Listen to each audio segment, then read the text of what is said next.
Determination of income and employment, अभी तक हमने जितना किया उन सब की जितनी भी लिस्ट ऑफ फॉर्मूला हैं वो मैं आपको एक बार दे देती हूँ, तो आपको पूरा चैप्टर रिकैप में आ जाएगा। हमारे पास फर्स्ट फॉर्मूला है AD is equal to C plus I, second AS is equal to Y is equal to C plus S, third C is equal to A plus BY, जहां पर A हमारी autonomous, साथ साथ लिख लो time save हो जाएगा थोड़ा सा, ऑटोनॉमस कंजम्पशन है,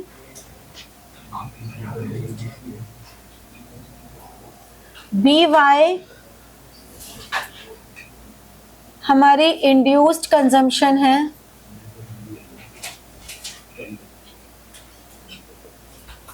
ठीक है, और S is equal to minus A plus 1 minus BY। B आपका MPC है, ठीक है। अब APC C over Y, APS S over Y, APC plus APS is 1, MPC change in C over change in Y, MPS change in S over change in Y, then MPC plus MPS is equal to 1। यहाँ पर I is autonomous investment, I is autonomous investment, ठीक है। फिर break even point is जहां पे savings 0 और Y is equal to C, then K is change in Y और change in I, 1 upon MPC, 1 upon 1 minus MPS, ठीक है। ये सारे आपके वो फॉर्मूलाज हैं जो आपके अभी तक हमने जो चैप्टर किया उसमें इंक्लूडेड है। आपके सारे न्यूमेरिकल्स इसी पर बेस्ड आएंगे, ठीक है। कोई स्किप तो नहीं किया हमने, सब हो गए या कोई रह गया? हो गए ना। फिर इक्विलिब्रियम,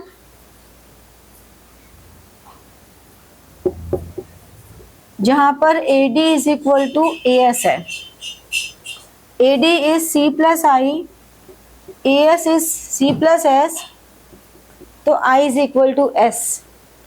तुम्हारा इक्विलिब्रियम की दो कंडीशन है, one is ADAS approach, one is SI approach, ठीक है।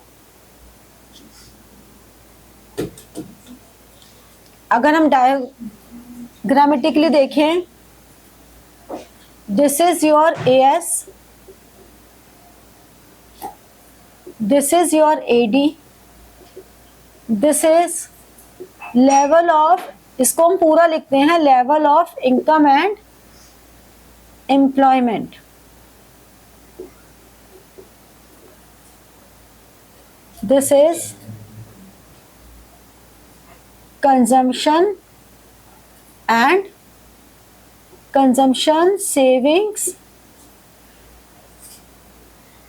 एंड इन्वेस्टमेंट,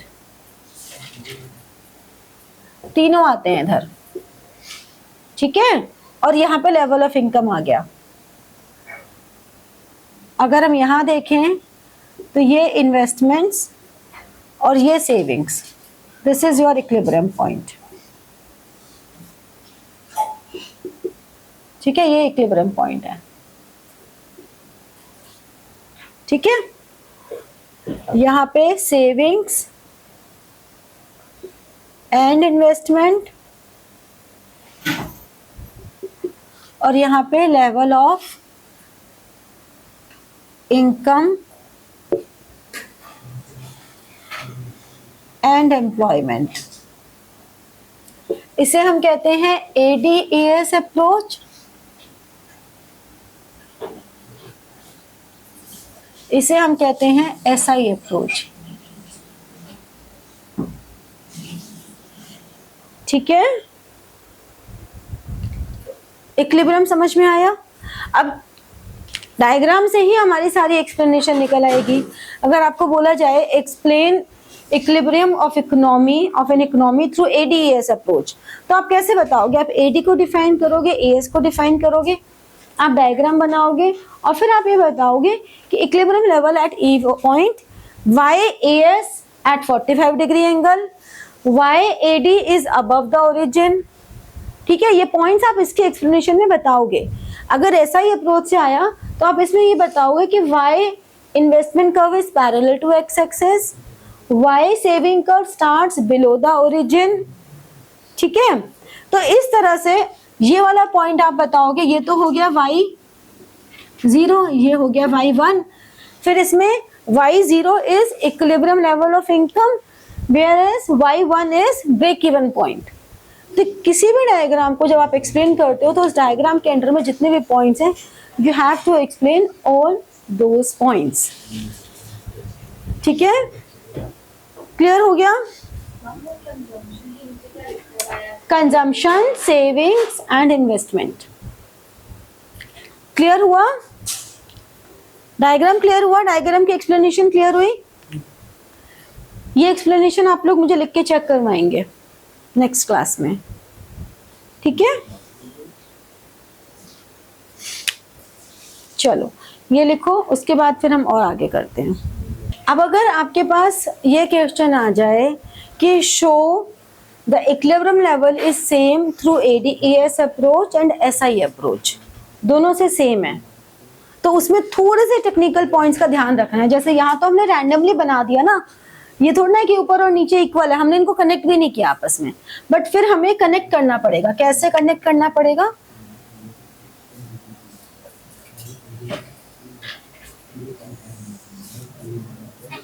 देखो, ऊपर वाला तो एज इट इज बना दिया, ये हमने AS बनाया और ये हमने AD बना दिया। ठीक है, अब हमें ध्यान क्या रखना है, ये जो पॉइंट है, ये point OA is our total autonomous expenditure है। कैसे है? क्योंकि यहां पर हमारा ऑटोनॉमस कंजम्पशन भी है और ऑटोनॉमस इन्वेस्टमेंट भी है ना? क्योंकि हमारा जो ये अगर हमारा कंजम्पशन कर्व होता है तो ये हमारी ऑटोनॉमस कंजम्पशन होती है, और इसमें जब हमने इन्वेस्टमेंट ऐड कर दी तो ये हमारे पास OB हमारा टोटल ऑटोनॉमस एक्सपेंडिचर हो जाता है। क्यों? क्योंकि नीचे वाले पैनल पे हमारा ऑटोनॉमस कंजम्पशन है और ऊपर वाले पैनल पे हमारा ऑटोनॉमस इन्वेस्टमेंट है। That's why consumption and aggregate demand curves are always parallel to each other, right? तो इसीलिए हम कह सकते हैं कि total autonomous expenditure is OA। अब एक बात क्या ध्यान रखनी है कि जो हमारे पास ऑटोनॉमस सेविंग्स डिस सेविंग्स है, dissavings are always equal to autonomous consumption. तो यहां से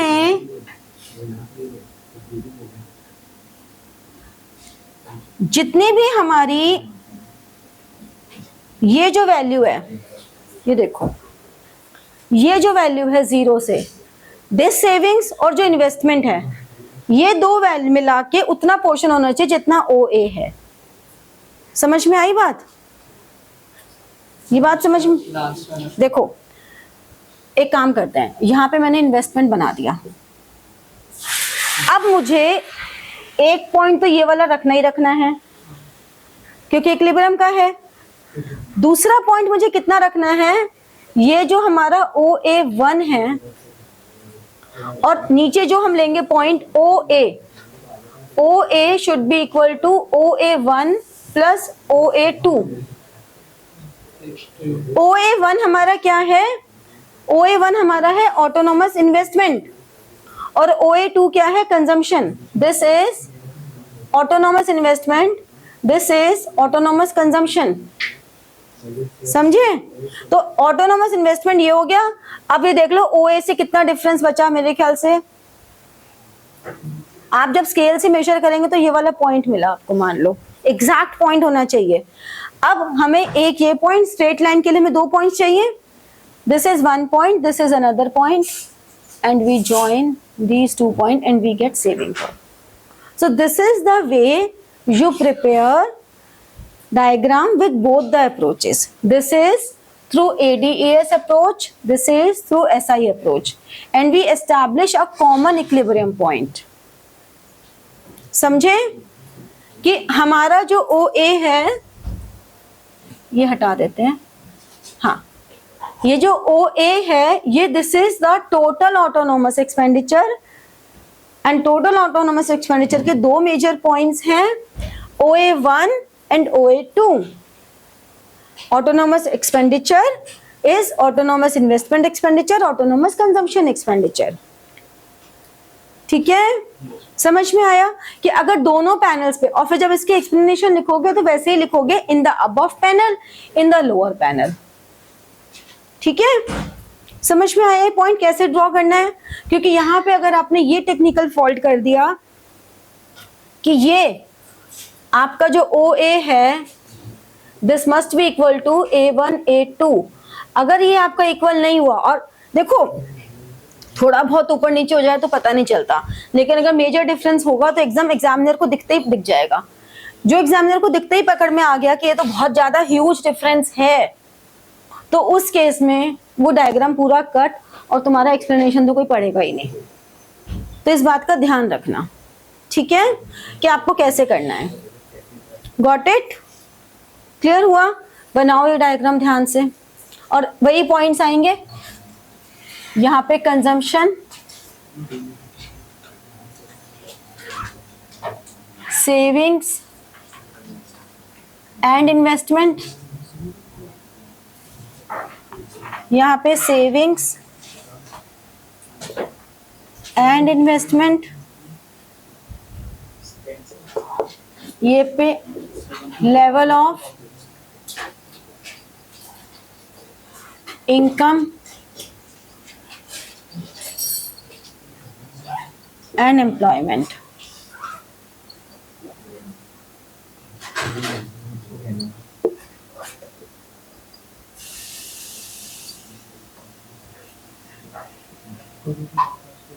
ठीक है, समझ में आया?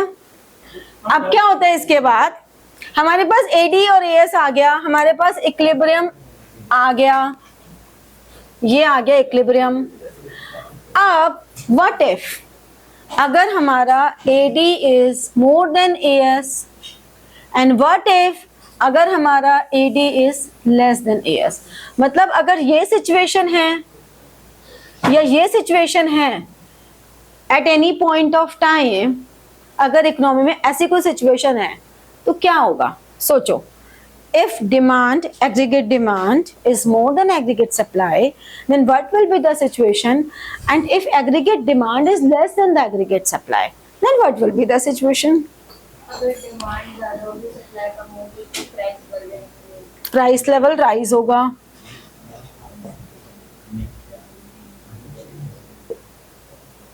गुड. और दोनों सिचुएशन सोचो, जिसको जो दिमाग में पॉइंट्स आ रहे हैं बताते जाओ. डिमांड कम होगी, सप्लाई ज़्यादा होगी तो प्राइस लेवल कम हो जाएगा. प्राइस लेवल डिक्लाइन हो जाएगा. और व्हाट नेक्स्ट? बताओ बताओ.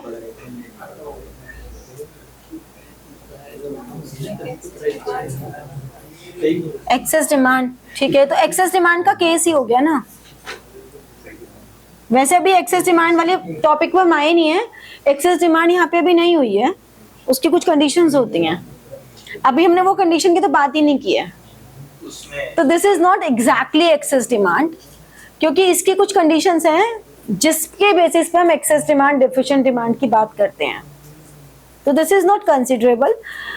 बात ये हो रही है कि if the situation arise excess demand, just this is the situation, aggregate demand is more than aggregate supply, aggregate demand is less then aggregate supply, that's it. उसमें एग्रीगेट डिमांड जिसमें ज्यादा है उसमें क्वालिटी शॉर्टेज, और वो shortage होने से price level rise होगा, और उसमें सरप्लस हो जाएगा. उसमें सरप्लस होगा, यानी कि ओवर स्टॉकिंग हो जाएगी, और ओवर स्टॉकिंग को क्लियर करने के लिए उन्हें प्राइस लेवल को डिक्लाइन करना पड़ेगा, है ना. और कुछ पॉइंट दिमाग में आ रहा है? आ रहा है कोई और पॉइंट दिमाग में? इन्हीं से सब रिलेटेड है. देखो ना, अगर शॉर्टेज होगी तो आउटपुट लेवल इंक्रीज करना पड़ेगा, आउटपुट लेवल इंक्रीज होगा तो लोगों की इनकम कैपेसिटी बढ़ेगी, इनकम लेवल इंक्रीज होगा, इनकम लेवल इंक्रीज होगा, यानी कि अब अगर हमें आउटपुट बढ़ाना है तो हमें और लोगों की जरूरत पड़ेगी, मतलब एम्प्लॉयमेंट लेवल भी इंक्रीज होगा. यानी कि हम यहाँ देख रहे हैं everything on a rising side, तो it leads to after some time it leads to some inflationary pressure, ठीक है, and then it leads to excess demand to some extent, जो कुछ कंडीशंस के साथ होती है जो हम लोग नेक्स्ट क्लास में करेंगे. सिमिलरली अगर हमारे पास demand is less than supply, price level decline होगा, हमारे पास ओवर स्टॉकिंग होगी, उस स्टॉक क्लियरेंस के लिए we need to decline the prices, for that purpose we need to stop our production, means output. अब अगर स्टॉप कर देंगे प्रोडक्शन तो एम्प्लॉयमेंट, अगर एम्प्लॉयमेंट कम होगी तो इनकम, सब डिक्लाइनिंग स्टेज पर आ जाएगा और धीरे धीरे इकोनॉमी में एक डिफ्लेशनरी प्रेशर क्रिएट हो जाएगा. तो जब हम इन्फ्लेशनरी या डिफ्लेशनरी प्रेशर की बात करेंगे तब हम ये भी बात करेंगे कि इकोनॉमी का फुल एम्प्लॉयमेंट लेवल कहाँ है, हमें वो भी देखना पड़ेगा कि इकोनॉमी फुल एम्प्लॉयमेंट लेवल पे कहाँ अचीव कर रही है, और उस पॉइंट ऑफ टाइम पे हम एग्रीगेट एक्सेस सप्लाई में है या एक्सेस डिमांड में है, तब हम इस बारे में डिस्कस करेंगे. अभी क्योंकि हम फुल एम्प्लॉयमेंट की बात नहीं कर रहे, we are not talking about full employment level, therefore we are not talking about excess demand, we are just talking about कि economy is at equilibrium. Now what happens if this is the situation, what happen when this is the situation, that's it. इतनी सी ही बात हम कर रहे हैं, ठीक है. तो उसमें ये सिचुएशन एग्जिस्ट कर जाएगी, क्योंकि अभी हम फुल एम्प्लॉयमेंट की बात नहीं कर रहे. जब हम फुल एम्प्लॉयमेंट की बात करेंगे तो हम एक्सेस डिमांड और डेफिशिएंट डिमांड की बात करेंगे, ठीक है.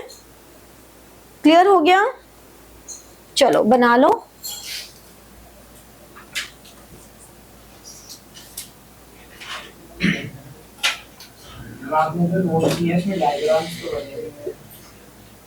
सब कुछ चाहिए तुम्हें?